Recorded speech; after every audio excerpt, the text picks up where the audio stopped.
Assalamualaikum warahmatullahi wabarakatuh. Halo, sekarang saya mau menjelaskan mengenai pemakaian kata, kalimat, dan alinea bahasa jurnalistik. Kami dari kelompok 3 yang beranggotakan Anissa Salsabila, Anissa Zahra Nur Azizah, Largo Gibrankan, Lutfi Diana, dan Sri Mulyani. Pemakaian kata-kata yang berkosakata. Kata merupakan modal dasar dalam menulis. Semakin banyak kosakata yang dikuasai seseorang, semakin banyak pula gagasan yang dikuasainya dan sanggup diungkapkannya.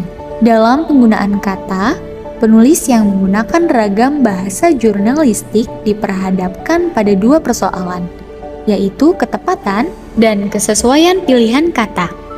Ada 3 macam kata yang dapat digunakan dalam menyampaikan ide. Pertama adalah kata-kata yang mengacu kepada pengertian-pengertian yang sederhana karena sangat akrab dengan indrawi. Yang kedua adalah kata yang lebih mengacu kepada perasaan maupun alam pikiran. Ketiga adalah idiom, yaitu sejumlah kata atau kombinasi kata yang sudah terbentuk lama dalam masyarakat untuk kemudian dibakukan. Selanjutnya, penggunaan kalimat efektif. Suatu kalimat dikatakan efektif bila mampu membuat proses penyampaian dan penerimaan itu berlangsung sempurna. Kalimat efektif mampu membuat isi atau maksud yang disampaikan itu tergambar lengkap dalam pikiran si pembaca. Persis apa yang ditulis.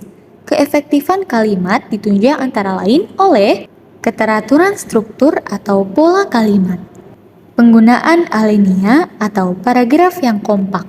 Alinea merupakan suatu kesatuan pikiran, suatu kesatuan yang lebih tinggi atau lebih luas dari kalimat.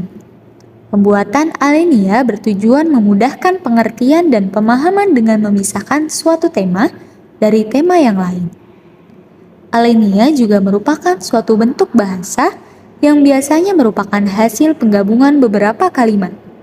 Dalam upaya menghimpun beberapa kalimat menjadi paragraf, yang perlu diperhatikan adalah kesatuan dan kepaduan. Berdasarkan fungsi dan karangannya, paragraf terdiri atas sebagai berikut: paragraf pembuka, paragraf pengembang, dan paragraf penutup. Dalam Pedoman Umum Ejaan Bahasa Indonesia atau PUEBI, PUEBI dibentuk berdasarkan Permendikbud 50/2015. Isi PUEBI diterapkan tidak saja pada media cetak, tetapi juga pada media online. PUEBI mengatur pemakaian huruf, penulisan kata, dan tanda baca. Selanjutnya mengenai pemakaian huruf.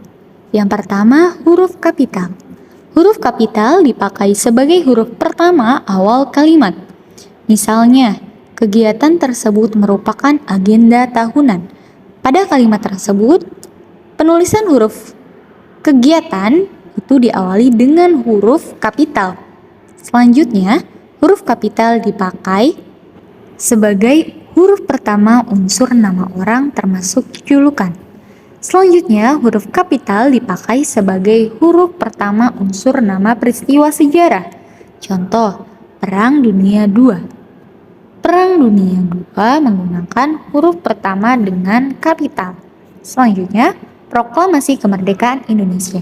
Yang kedua, huruf miring. Huruf miring dipakai untuk menuliskan judul buku, nama majalah, atau nama surat kabar yang dikutip dalam tulisan, termasuk dalam daftar pustaka. Huruf miring dipakai untuk menegaskan atau mengkhususkan huruf, bagian kata, atau kelompok kata dalam kalimat. Contoh huruf miring, di lingkungan rumah sakit tersebut dilarang merokok. Kata dilarang menggunakan huruf miring. Penulisan kata. Kata berimbuhan. Kata berimbuhan adalah bunyi yang ditambahkan pada sebuah kata dasar, baik di awal, di akhir, di tengah, atau gabungan di antara ketiganya, untuk membentuk kata baru, sehingga berhubungan dengan kata pertama. Contohnya, kata dasar sapu, lalu diberi imbuhan me, maka bentuk katanya berubah menjadi menyapu. Bentuk ulang. Bentuk ulang ditulis dengan menggunakan tanda hubung minus di antara unsur-unsurnya. Contoh, anak-anak, biri-biri, lauk pauk, ubur-ubur, cumi-cumi, kupu-kupu. Gabungan kata. Gabungan kata adalah kata yang mendapatkan awalan dan akhiran. Penulisan gabungan kata harus serangkai dan tidak diberi tanda hubung. Contohnya, pertanggungjawaban.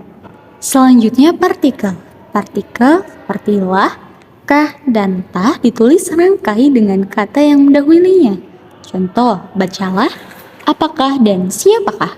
Yang kedua, partikel pun ditulis terpisah dari kata yang mendahulunya, tapi jika merupakan kata penghubung, maka harus ditulis serangkai. Contoh, apapun, siapapun, meskipun, walaupun, dan lain-lain.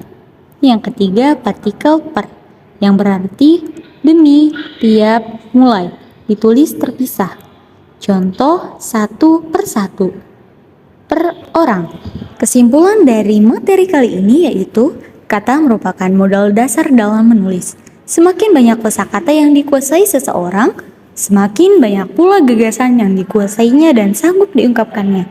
Ada 3 macam kata yang dapat digunakan dalam menyampaikan ide. Yang pertama, kata-kata yang mengacu kepada pengertian-pengertian yang sederhana karena sangat akrab dengan indrawi. Yang kedua, kata yang lebih mengacu kepada perasaan maupun alam pikiran. Yang ketiga, idiom, yaitu jumlah kata atau kombinasi kata yang sudah terbentuk lama dalam masyarakat untuk kemudian dibakukan. Kalimat efektif mampu membuat isi atau maksud yang disampaikan itu tergambar lengkap dalam pikiran si pembaca, persis apa yang ditulis. Keefektifan kalimat ditunjang antara lain oleh keteraturan, struktur, atau pola kalimat. Alenia merupakan suatu kesatuan pikiran, suatu kesatuan yang lebih tinggi atau lebih luas dari kalimat. Alenia juga merupakan suatu bentuk bahasa yang biasanya merupakan hasil penggabungan beberapa kalimat. Dalam upaya menghimpun beberapa kalimat menjadi paragraf, yang perlu diperhatikan adalah kesatuan dan kepaduan. Berdasarkan fungsi dan karangannya, paragraf terdiri atas paragraf pembuka, paragraf pengambang, dan paragraf penutup. Sekian yang dapat saya sampaikan. Saya haturkan terima kasih. Assalamualaikum warahmatullahi wabarakatuh.